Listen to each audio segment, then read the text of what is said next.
we are actually way less productive than most of the world. Correct.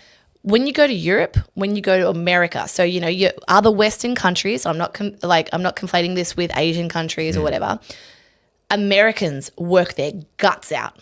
Americans love success. Not all, but most of them are like hungry. Yep. And they'll do the 7 a.m. to the 11 p.m. You know, they'll clock off and go home. And as Australians, we go, that's bad. You can't sustain that. That's terrible.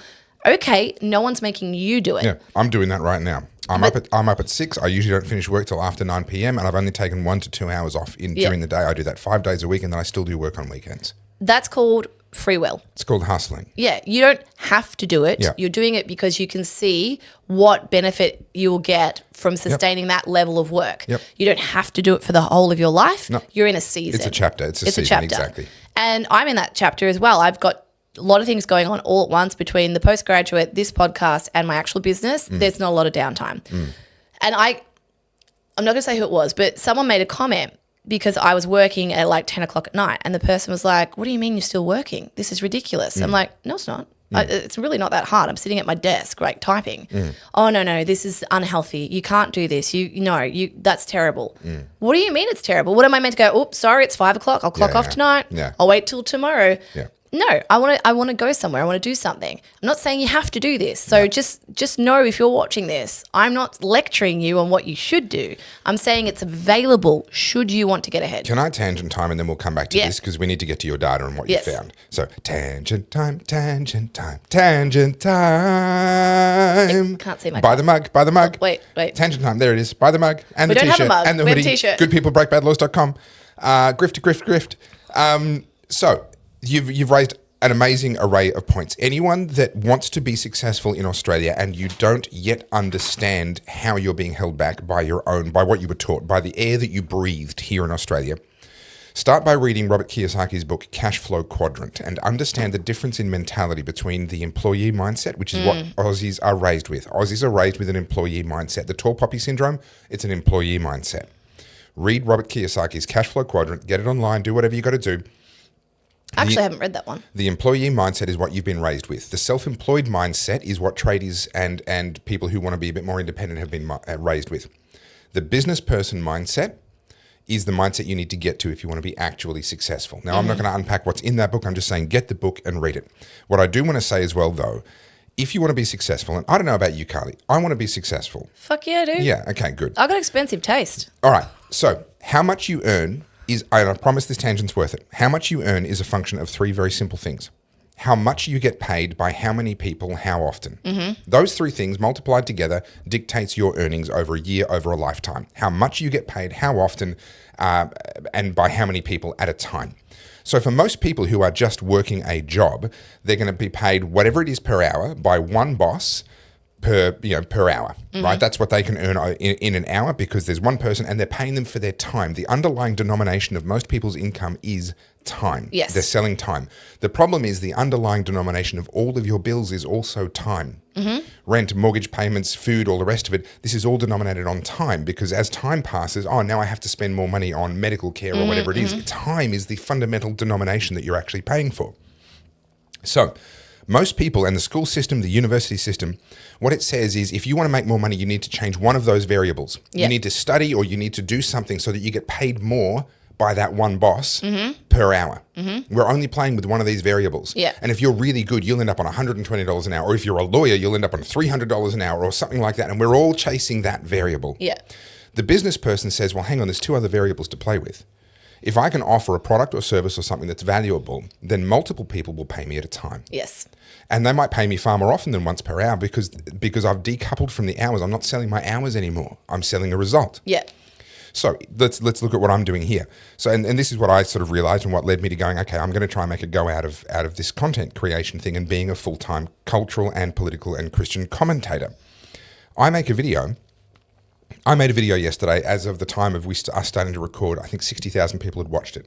Is that the house one? That was the house one. Yeah. So 60,000 people have watched a video that I made. And there's no upper limit on that. That could get to 100,000, could get to 150. I don't know how far it'll go. And I get paid a tiny fraction of a cent per person that watches. All right. But now my income is completely decoupled from time. Now, yes, I still have to work hard. I'm working the hardest I've ever worked to create the content for people to watch. But then some of those people go and buy a book. Well, I wrote that book, my first book, I wrote that 2.5 years ago. And I'm still able to sell another copy today. And I make $10 every time someone buys a copy of my book. So I've decoupled my income from time.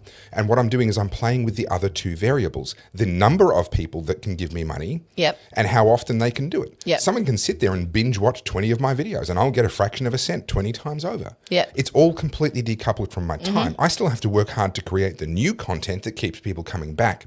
But my income is decoupled from my time.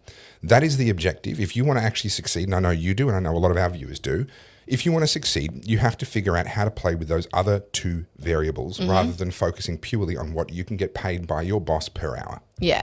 And this also ties into the tall poppy thing. And we saw it just literally the last couple of days when we pissed off the far right. Yes. They're like, oh, you're grifters. You just try to, everything's about money. You know, they always take the piss out of us selling stuff or whatever. I'm like, dude, you're just mad. You're not doing it yourself. Yeah. Like, no, nothing's stopping you. You're saying we're grifting as if this is like a nefarious thing that we've chosen to do because, you know, it's easy or something.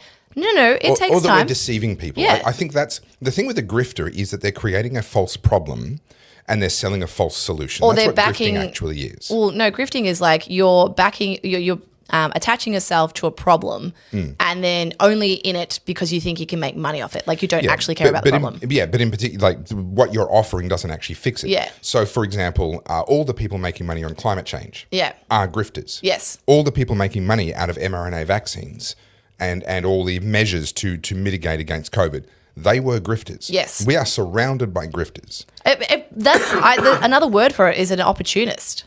You know, grifter is a pejorative, like, oh, you're a grifter. It's just a dismissive term. But, you know, when it comes to what we're doing, for example, the content creation thing, because that's what it is, you know, whether it's a podcast, YouTube, whatever, it's all the same shit. We're creating content, This is a new industry. Much like the Industrial Revolution, this is a digital revolution. It's been going for ages. The internet's not new, but this way of making serious bucks is relatively new. You know, you look at someone like Mr. Beast, Logan Paul. Yeah. These people have made mega money from YouTube. Can I add a nuance to that? Yeah. The age of doing that without having to get through gatekeepers is new. Yes. There have been people that have made a fortune since Greek times as content creators in theatre or as orators. I mean in the digital world. But to do that without gatekeepers, where you've got direct access to an audience, you don't have to impress a publisher or a promoter or anybody else first. That is entirely new. Yeah. And you can do it also in a way that suits you specifically. Like, you know, for example, a comment that I've had multiple times, and I assume these people are a lot older than us, which is fine. Yeah. But they'll say something like, oh, Carly's not very polished. She's not very professional.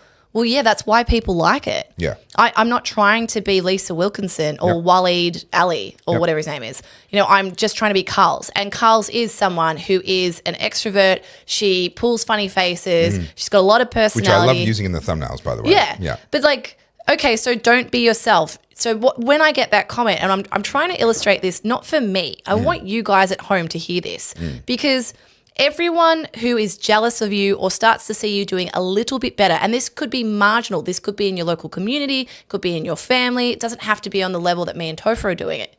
But when people see you to start to get your life together or do a little bit better, they will say things like, you've changed, you're not you anymore. Yeah. And what they're saying is that they want a version of you that fits in a very tight packaged little box. Yep. And so when I get that comment like, oh, Carly's not very polished, she's not very this, what they're saying is you can't be you. You need to be this version that I find palatable. And if you go outside of that, I'm going to dismiss you because you need to be this. This is the beautiful thing about the internet and the free market and content creation. There is room literally for everyone. There has never been more opportunity in the world than what there is right now. And people get mad because they look at you and I, you know, I'm not trying to sound big here, but they're like, oh, you know, why haven't all the freedom people spoken up about the protest, for example? You should be endorsing it. Well, bro, Build your Get own out there, platform. build your own platform. Yeah. Like, you're waiting for us to lead you. Yeah. We don't need to. You can lead yourself. And then what they do is they look at you later and they go, "Oh, I could have done that." Well, yeah, but you didn't. You've just watched another short clip from the Oddcast, and if you'd like to see the full video, it is over at our dedicated channel. That is the Oddcast HQ on YouTube. We will see you there. Don't forget to like, subscribe, and have a chat in the comments.